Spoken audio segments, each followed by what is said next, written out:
প্রিয় দর্শক, জ্ঞানীজনেরা বলে থাকেন শৈশব যার আলোকিত তার পরবর্তী জীবন হয় সমৃদ্ধ এবং স্বাচ্ছন্দ্যময়।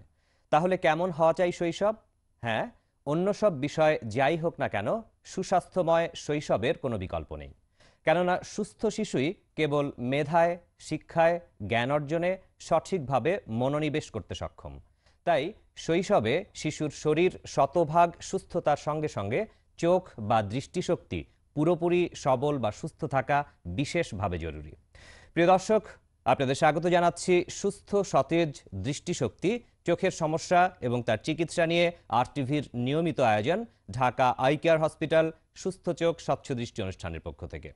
প্রিয় দর্শক, এতক্ষণে আপনারা নিশ্চয়ই বুঝে নিয়েছেন আজ আমরা আলোচনা করব শিশুদের চোখ এবং দৃষ্টিশক্তির সমস্যা এবং তার প্রতিকার এই বিষয়টি নিয়ে। আর এই বিষয়ে আলোচনার জন্য আজ আমাদের স্টুডিওতে রয়েছেন দক্ষ এবং অভিজ্ঞ টেরা চোখ ও শিশু চক্ষু রোগ বিশেষজ্ঞ ঢাকা আই কেয়ার হসপিটালের eye consultant doctor Ashiqur Rahman Akand. যাচ্ছি আমরা আলোচনায়। স্যার, আপনাকে স্বাগত আমাদের আজকের অনুষ্ঠানে। আপনাকেও ধন্যবাদ।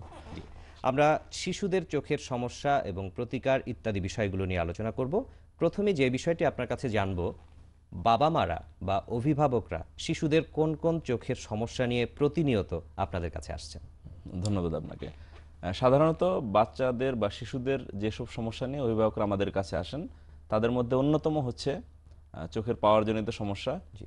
এছাড়া টেরা চোখ বা বাঁকা চোখ, এছাড়া লাল চোখ লাল হয়ে যাওয়া বা চোখ দিয়ে পানি পড়া, এছাড়া জন্মগত ছানি এবং চোখে আঘাতজনিত বিভিন্ন সমস্যা নিয়ে আমাদের কাছে এসে থাকেন সাধারণত। এই শিশুদের চোখের পাওয়ারের সমস্যা কেন হয় এবং তার চিকিৎসা পদ্ধতি সম্পর্কে আমাদের দর্শকদের কিছু বলবেন? শিশুদের চোখের পাওয়ারজনিত সমস্যা সাধারণত জন্মের পর থেকে শুরু হয়। আমাদের আপনারা হয়তো জানেন যে আমাদের চোখের যে সাইজ বা শেপটা সেটা সাধারণত একজন প্রাপ্তবয়স্ক চোখের চেয়ে 40 ভাগ ছোট হয় এবং এই চোখের সাইজটা আস্তে আস্তে বয়স বাড়ার সাথে সাথে বৃদ্ধি পায়। কোনো কারণে যদি এর মধ্যে বিচ্যুতি ঘটে তখনই পাওয়ারজনিত বিভিন্ন সমস্যার সৃষ্টি হয়ে থাকে। আমরা ছবিগুলি দেখব। আপনারা দেখতে পাচ্ছেন, আমরা যখন কোনো একটি অবজেক্ট থেকে আলো এসে রেটিনার পিছনে ঠিক জায়গা মতো বা যে জায়গাতে পড়লে আমরা ছবিটা দেখতে পাই সেখানে যদি পড়ে তাহলে আমরা এটাকে পরিষ্কার বা স্পষ্ট দেখতে পাই। কোনো কারণে যদি এর বিচ্যুতি ঘটে, যদি এটা সামনে বা পেছনে পড়ে তাহলে সাধারণত দৃষ্টি পাওয়ারজনিত সমস্যা দেখা দেয় এবং এই পাওয়ারজনিত সমস্যা বিভিন্ন রকম হতে পারে। তার মধ্যে খুব কমন হচ্ছে যে মায়োপিয়া বা আমরা রসদৃষ্টি বলে থাকি, বা হাইপারমেট্রোপিয়া বা দীর্ঘদৃষ্টি সম্পন্ন, এছাড়া ঝাপসা দৃষ্টি বা ইংরেজিতে যাকে আমরা অ্যাস্টিগমেটিজম বলি, সেই ধরনের রোগ তৈরি হয়ে থাকে। স্যার, আপনি 3 ধরনের চোখের দৃষ্টি সমস্যার কথা বলেছেন। প্রথমে যেটা বলছিলেন মায়োপিয়া বা রস্য দৃষ্টির সমস্যা, এটি কি কারণে হয় এবং এর চিকিৎসা পদ্ধতি সম্পর্কে কিছু বলবেন? হ্যাঁ, চলুন আমরা একটা ছবি দেখে এটা বুঝিয়ে দিচ্ছি। মায়োপিয়ার বা রসদৃষ্টি সম্পন্ন চোখগুলি সাধারণত স্বাভাবিক চোখের চেয়ে একটু বড় হয়ে থাকে, জি। যার জন্য আমরা যে ছবিগুলি দেখি সেটা কর্নিয়া এবং লেন্সের মাধ্যমে রেটিনার যে জায়গাটায় পড়ার কথা সেখানে না পড়ে কিছুটা সামনে পড়ে। আপনি আরেকটি বলছিলেন হাইপারমেট্রোপিয়া। আমাদের যে চোখের যে সাইজটা স্বাভাবিক চোখের চেয়ে ছোট থাকে, যার ফলে আমাদের যে অবজেক্টের ইমেজটা রেটিনার যে জায়গায় পড়া হয় তার থেকে একটু পেছনে পড়ে, যার ফলে এখানেও একই সমস্যা তৈরি হয়, যার ফলে পরিষ্কার ছবি দেখা যায় না। এই পরিস্থিতি বা কন্ডিশনটাকে আমরা হাইপারমেট্রোপিয়া বা দীর্ঘদৃষ্টি বলছি। আপনি তৃতীয়ত আরেকটি সমস্যার কথা বলেছেন, অ্যাস্টিগমাটিজম। জি। আপনি সেটি একটু আমাদেরকে বুঝিয়ে বলবেন? অ্যাস্টিগমেটিজম বা ঝাপসা দৃষ্টি যেটা বলি, এটা একটু অন্য দুটি ভেরিয়েশন হচ্ছে একটু জটিলতর। এখানে আপনারা দেখতে পাচ্ছেন একটা ছবির ইমেজটা একটি বিভিন্ন অ্যাঙ্গেলে রেটিনার উপর প্রতিফলিত হয়, যার ফলে এর একটি ঝাপসা ইমেজ তৈরি হয় এবং ক্লিয়ার ফোকাসটা হয় না, যার ফলে আমরা ঝাপসা দেখি এবং এই জন্য আমাদের ব্রেন এই ছবিটাকে প্রসেস করতে পারে না, যার জন্য ঝাপসা দৃষ্টি দেখা যায় এবং যদিও এটার প্রিভিলেন্স কম, কিন্তু এটা একটু জটিলতর চিকিৎসাটা। শিশুদের ক্ষেত্রে আমরা সাধারণত দেখি যে চোখের পাওয়ার নির্ণয় করা বা শিশুদের কোন চশমাটি প্রয়োজন হবে সেটি একটি দুরূহ কাজ। এই কাজটি আপনারা কিভাবে করে থাকেন? হ্যাঁ, সাধারণত আমরা বড়দের বা প্রাপ্তবয়স্কদের চোখের পাওয়ার নির্ণয়ের জন্য সাধারণত আমরা কম্পিউটারের সাহায্যে করে থাকি। বাচ্চাদের চোখের যে অ্যাকোমোডেটিভ পাওয়ার বা অতি সংবেদনশীল থাকে, যার ফলে আমরা একটা বিশেষ ধরনের ওষুধ প্রয়োগ করে চোখের মনি বড় করে তারপর পাওয়ারটা বের করতে হয়। আমাদের তত্ত্বাবধানে আমরা সরাসরি ওই ড্রপটা দিয়ে তারপর পাওয়ারটা নির্ণয় করি। আমরা শিশু বিশেষজ্ঞদের কাছে বা আপনাদের মতো চোখের বিশেষজ্ঞদের কাছে একটি কথা শুনে থাকি, লেজি আই বা অলস চোখ। এই অলস চোখের বিষয়টি আসলে কি আমাদের দর্শকদের জন্য একটু বুঝিয়ে বলবেন? আমাদের দুইটি চোখের মধ্যে যখন কোনো একটা চোখে স্বাভাবিকভাবে দৃষ্টি ডেভেলপ না করে তখন আমরা ওই চোখটা আস্তে আস্তে তার দৃষ্টিহীনতার দিকে এগিয়ে যায়। জি। এবং আমরা একটা ছবি দেখে এখানে দেখছেন যে একটি ক্লিয়ার ইমেজ বা একটা ছবি, একটা স্বাভাবিক চোখে সে এরকম পরিষ্কার দেখবে যে ছবিগুলি, কিন্তু একটা ঝাপসা দৃষ্টি বা অলস দৃষ্টিতে সে প্রতিবিম্বটা তার এরকম ঝাপসা দেখা যাবে। আপনি এখানে দেখতে পাচ্ছেন আমাদের দুটো চোখই যখন সমানভাবে দৃষ্টি সম্পন্ন থাকে তখন ব্রেনে একটা ছবি সঠিকভাবে প্রসেসিং হয়। কিন্তু কোনো একটা কারণে যদি এই চোখের টেরাজনিত বা দৃষ্টিজনিত সমস্যা থাকে তাহলে সেটা ব্রেন এই ছবিটাকে প্রসেস করতে পারে না, যার ফলে একসময় ব্রেন যে চোখে ভালো দেখে সে চোখটাকে সে গ্রহণ করে এবং অন্য চোখটাকে সে প্রসেস করার থেকে দূরে সরিয়ে নেয়, যার ফলে সেটা আস্তে আস্তে ধীরে ধীরে লেজি হয়ে যায় এবং আলটিমেটলি এটা দৃষ্টিহীনতার দিকে এগিয়ে যায়। একে আমরা লেজি আই বলছি। লেজি আই বা অলস চোখ যদি চিকিৎসাহীন অবস্থায় থাকে তাহলে সেখান থেকে কি কি ধরনের সমস্যা হতে পারে? আমরা অনেক সময় শুনি যে টেরা চোখও হয়ে যেতে পারে, আপনি একটু বলবেন? হ্যাঁ, এই যে এখানে দেখতে পাচ্ছেন যে দুটি চোখের যদি সিনক্রোনাইজলি কাজ না করে, একই সাথে না করে, তখন একটা ছবি তখন ব্রেন প্রসেস করতে পারে না, যার ফলে বাঁকাজনিত কারণে ওই চোখটা আস্তে আস্তে দৃষ্টিহীনতায় পরিণত হয়। জি। চোখ যদি কারো বা কোনো শিশুর টেরা হয়ে যায় তাহলে তো বোঝাই যায় যে একটি চোখ বাঁকা রয়েছে, সামনে থেকে দেখলে বোঝা যায়, কিন্তু এছাড়া আর কি কি লক্ষণ প্রকাশিত হতে পারে? টেরা চোখ হচ্ছে আসলে এমন একটি চোখের অসামঞ্জস্যতা যেখানে দুটি চোখ একই সময় দুটি ভিন্ন দিকে অবস্থান করে। আচ্ছা। এবং এর ফলে চোখের মধ্যে আমাদের ব্রেনে যাওয়ার জন্য যে পাথওয়েটা থাকে সেখানে সে সঠিকভাবে গ্রহণ করতে পারে না। এখানে আপনারা দেখতে পাচ্ছেন একটি শিশুর চোখ, ডান দিকের চোখটা সম্পূর্ণ সোজা, এটাকে আমরা স্বাভাবিক চোখ বলছি, কিন্তু বাম দিকের চোখটার কালো মণিটা ভেতরের দিকে রয়েছে। এই অবস্থাটাকে আমরা টেরা বলি, এটাকে আমরা মেডিকেল টার্মে ইজোট্রপিয়া বলি, বা যেটা ভেতরের দিকে থাকে।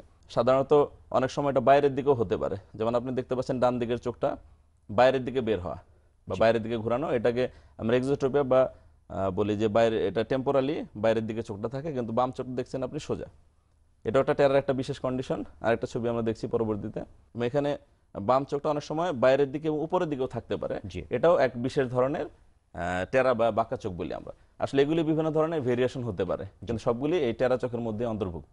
কোনো লক্ষণ প্রকাশিত হয়? হ্যাঁ, লক্ষণ শিশুরা সাধারণত প্রথম যেটা সবচেয়ে মোস্ট অবভিয়াস যে লক্ষণটা আমরা দেখি সেটা হলো চোখ বাঁকা দেখা যায়, এবং এছাড়া সাধারণত যে চোখটা টেরা থাকে ওই চোখের দৃষ্টি কম থাকে বা পাওয়ার জনিত সমস্যা থাকে। এছাড়া সে যখন টিভি দেখে বা রোদে যায় তখন চোখ স্কুইজ বা কুচকিয়ে দেখে, একটি ছবিকে ডাবল দেখে, যেটাকে আমরা ডিপ্লোপিয়া বলি। আচ্ছা। এই সমস্যাগুলি নিয়ে সাধারণত আসে, এবং এগুলি যে কোনো একটা সমস্যাই আপনার টেরা চোখের সাথে থাকতে পারে। স্যার, টেরা চোখ সম্পর্কে আমরা প্রাথমিকভাবে সমস্ত তথ্যই আপনার কাছে পেলাম, কিন্তু টেরা চোখের চিকিৎসা কি এবং কখন চিকিৎসাটি কিভাবে নিতে হয় এ সম্পর্কে কিছু বলবেন? হ্যাঁ, প্রথমত টেরা চোখের চিকিৎসার জন্য আমরা প্রথমেই টেরা চোখের কারণটা আগে বের করি বা কারণ নির্ণয় করি, কারণ এক একটা কারণের জন্য টেরা চোখের চিকিৎসা এক এক রকম হয়ে থাকে। জি।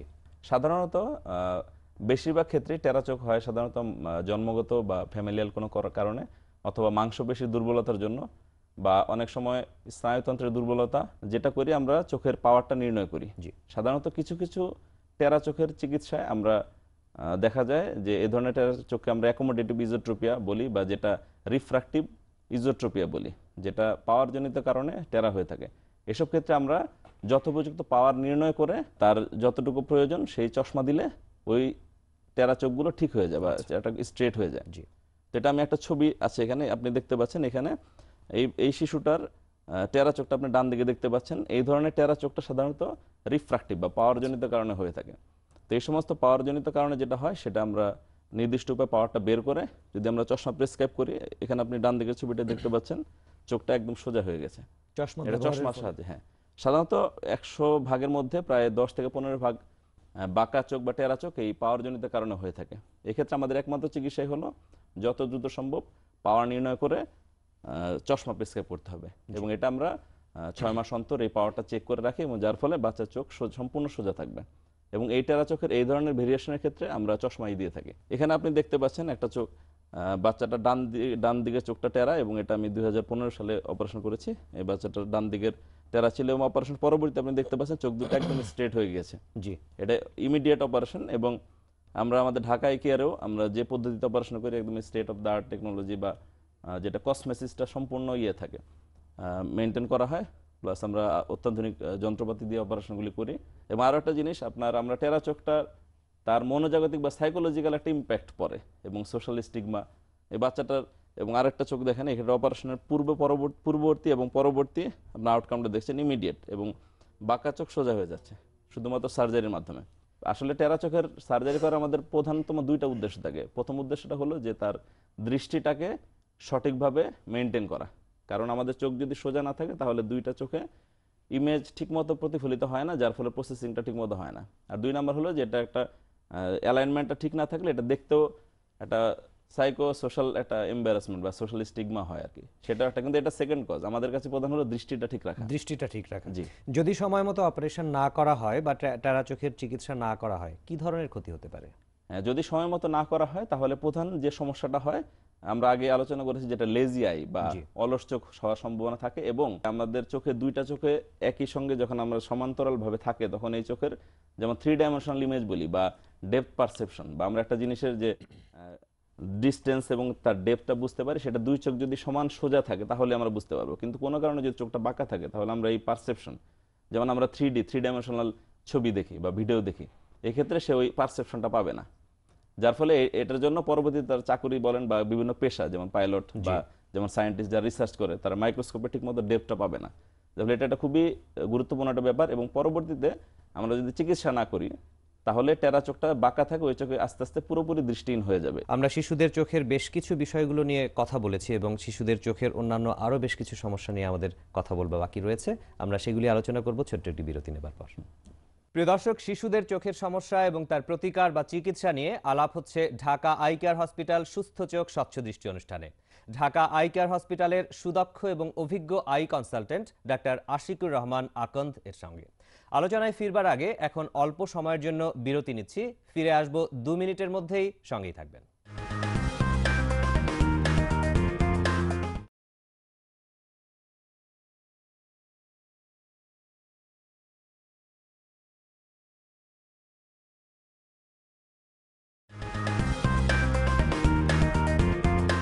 প্রিয় দর্শক, বিরতি শেষে আবারও স্বাগত জানাচ্ছি ঢাকা আই কেয়ার হসপিটাল সুস্থ চোখ স্বচ্ছ দৃষ্টি অনুষ্ঠানে।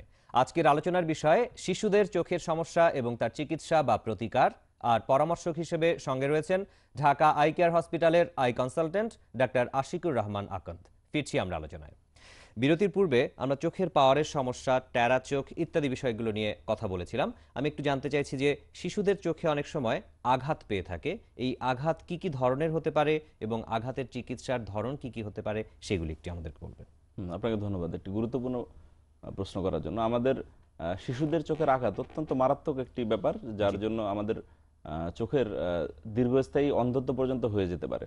যেসব কারণে চোখে আঘাতের তৈরি হয় তার মধ্যে অন্যতম হচ্ছে সাধারণত বাচ্চাদের চোখে নিজেদের আঙ্গুল বা নখের আঁচড় লেগে আঘাত হতে পারে, অথবা বিভিন্ন খেলাধুলা সামগ্রী আছে যেমন বিশেষ করে টেনিস বল বা অনেক সময় ডাঙ্গুলি বা মার্বেল দিয়ে বাচ্চারা খেলে। তো আঘাত লাগার ফলে চোখে আসলে খুব ছোট সমস্যা থেকে অনেক বড় সমস্যা হতে পারে এবং বিভিন্ন ধরনের মারাত্মক চোখের ক্ষতি হতে পারে। আপনি দেখতে পাচ্ছেন প্রথম যে ছবিটা, এটা খুব কমনলি আমরা পাই নখের আঁচড় বা হাতের আঁচড় লেগে চোখের কর্নিয়ার উপরের অংশটা উঠে যায়, যেটাকে আমরা কর্নিয়াল অ্যাব্রেশন বলে থাকি। এবং এখানে আমি স্টেইন করে দেখতে পাচ্ছেন বেশ বড় ধরনের একটা ক্ষত তৈরি হয়েছে। এখানে আপনি দেখতে পাচ্ছেন তার বাম দিক থেকে ছিদ্র হয়ে চোখের ভেতরে যে আইরিশ বা যে চোখের মণি বলি সেটা বের হয়ে এসেছে, এবং এর সাথে সাথে চোখের ভেতরে অনেক গুরুত্বপূর্ণ অংশ বের হয়ে যায়। আপনারা দেখতে পাচ্ছেন যে চোখের ভেতরে যে লেন্সটা সেটা ছানিতে পরিণত হয়ে গেছে বা চোখের লেন্সটা ফেটে চোখটা সাদা হয়ে গিয়েছে চোখের।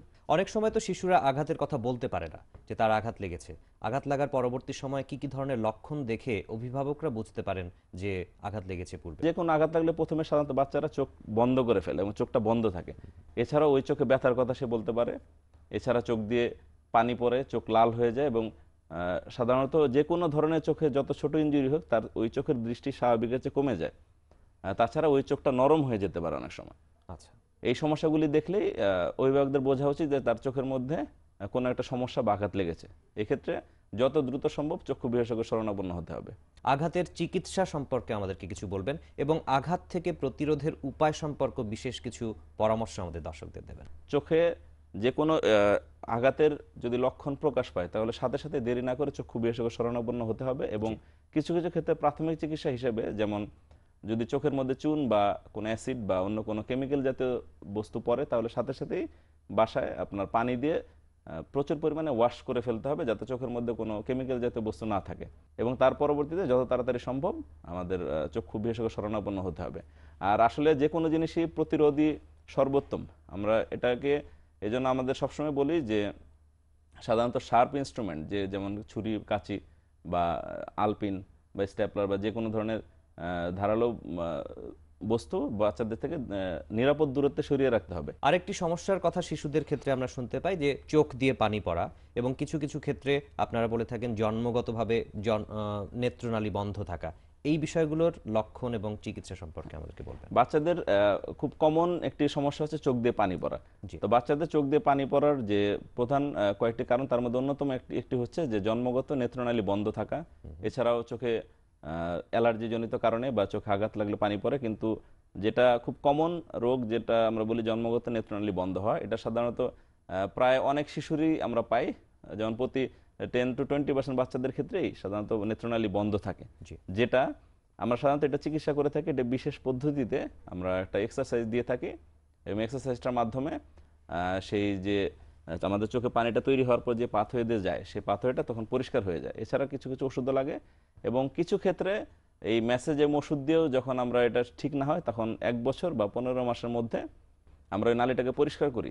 জি। এই পরিষ্কার করার পদ্ধতিটাও জাস্ট আমরা ওই নালীটার মধ্যে একটা টিউব প্রবিং করে দিই, জাস্ট একটু শর্ট এনেস্থেসিয়া দিয়ে নালীটা পরিষ্কার করে দিই, এবং এক্ষেত্রে মোটামুটি 90% ক্ষেত্রে সাকসেস হয়ে যায় এবং নালী তার নেত্রনালীটা পরিষ্কার হয়ে যায়। শিশুদের চোখ কি কি কারণে লাল হতে পারে, এবং এই লাল হওয়ার লক্ষণ থেকে আপনারা কিভাবে চিকিৎসা করে থাকেন? আমাদের কাছে প্রায় অভিভাবকরা বিভিন্ন কারণে চোখের লাল সমস্যা নিয়ে এসে থাকে, তবে সবচেয়ে কমন যে সমস্যাটা আমরা পেয়ে থাকি সাধারণত সেটাকে চোখ ওঠা বা কনজাংটিভাইটিস বলা হয়, বা চোখের প্রদাহ। এছাড়াও আপনার চোখের আলসার বা ঘা থেকে চোখে লাল হতে পারে, বা অনেক সময় নবজাতক শিশুদের চোখে, প্রথম যারা নবজাতক শিশু হয়, অনেক সময় নর্মাল ডেলিভারির ক্ষেত্রে চোখে আঘাতের জন্য চোখে বাইরের অংশে রক্তক্ষরণ হতে পারে, জি। বা অ্যালার্জির কারণে চোখ লাল হয়। এই শিশুদের চোখে অ্যালার্জি হলে সেটার চিকিৎসা কিভাবে করেন, বা লক্ষণগুলো শিশুরা কিভাবে প্রকাশ করে? শিশুদের চোখের অ্যালার্জি আসলেও আপনি যেমনটি বলেছেন খুব কমন রোগ, এবং আমাদের অনেক বাচ্চাই আসে চোখের অ্যালার্জির সমস্যা নিয়ে। সাধারণত এটার প্রধান লক্ষণই হলো শিশুর ক্রমাগত চোখ রগড়াতে থাকে, বা আমরা যেটা ইচিং বলি, এবং সাথে সাথে চোখ দিয়ে চুলকোতে থাকে, এবং আপনার চোখ দিয়ে পানি পড়ে, মাঝে মাঝে লালও হয়ে যায়, এবং প্রায় সময় দেখা যায় সে অনেক সময় এরকম যে হয় যে চোখে আমাদের আইল্যাশগুলিও পড়ে যায়, এরকম মানে সে কন্টিনিউয়াস সে রাবিং করতে থাকে, তার ইচিং হয়। তো এই ক্ষেত্রে আমরা সাধারণত লক্ষণ দেখে আমরা অ্যালার্জি চিকিৎসার জন্য প্রথমে যে উপদেশটা দিই, এটা হলো যে অ্যালার্জি জাতীয় খাবার, যেমন আপনার গরুর মাংস বা ইলিশ মাছ, চিংড়ি মাছ, এসব খাবার বর্জন করতে হবে বা পরিহার করতে হবে এগুলো। এবং এছাড়াও যে খাবার খেলে বডিতে অ্যালার্জি হয় সেই খাবারগুলোকে বর্জন করতে হবে। এছাড়া আমরা বলি যে ধুলোবালিটা একটু পরিহার করার জন্য, এবং বাচ্চাদের ক্ষেত্রে অনেক সময় যেটা আমরা বলি, অন্তত স্কুল থেকে আসার সময় বা বিকেলে খেলার সময় এসে যেন চোখটা ভালো মতো পরিষ্কার করে। অনেক সময় বাচ্চাদের মেডিকেশন লাগে, এই ক্ষেত্রে আমরা অ্যান্টিহিস্টামিন জাতীয় ড্রপ প্রেসক্রাইব করে থাকি, কিন্তু এটা অবশ্যই চক্ষু বিশেষজ্ঞের পরামর্শ নিয়ে ব্যবহার করতে হবে। আমরা চোখের আলসারের প্রসঙ্গেও শুনে থাকি, শিশুদের চোখে কি আলসার হতে পারে, বা এই আলসার যদি হয় তাহলে কিভাবে সেই লক্ষণগুলো প্রকাশিত হয়?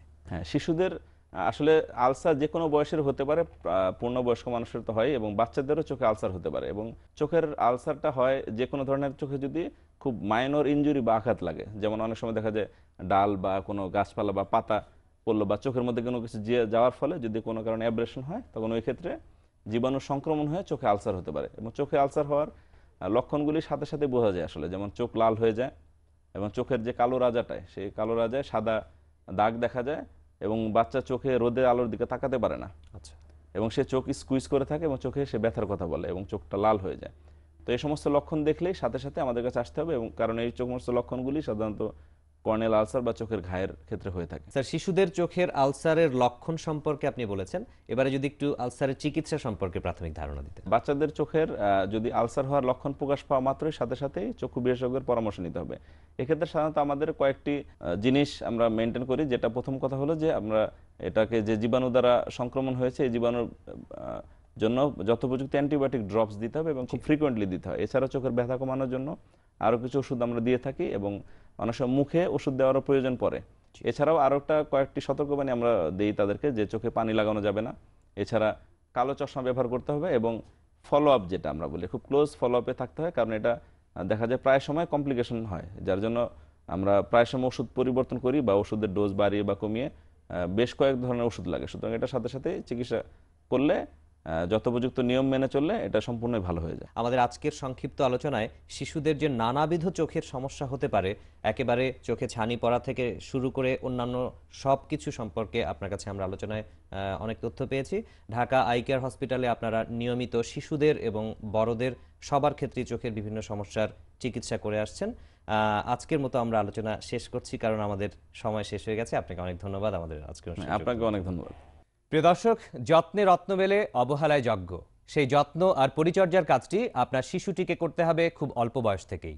তাই চোখ সহ শিশুর যে কোনো শারীরিক সমস্যাকে অবহেলা না করে ছোটবেলা থেকেই যত্ন সহকারে তার সুস্বাস্থ্যের প্রতি লক্ষ্য রাখতে হবে। তবেই আমরা পাবো সুস্থ সবল শিশু আর সুন্দর আগামী।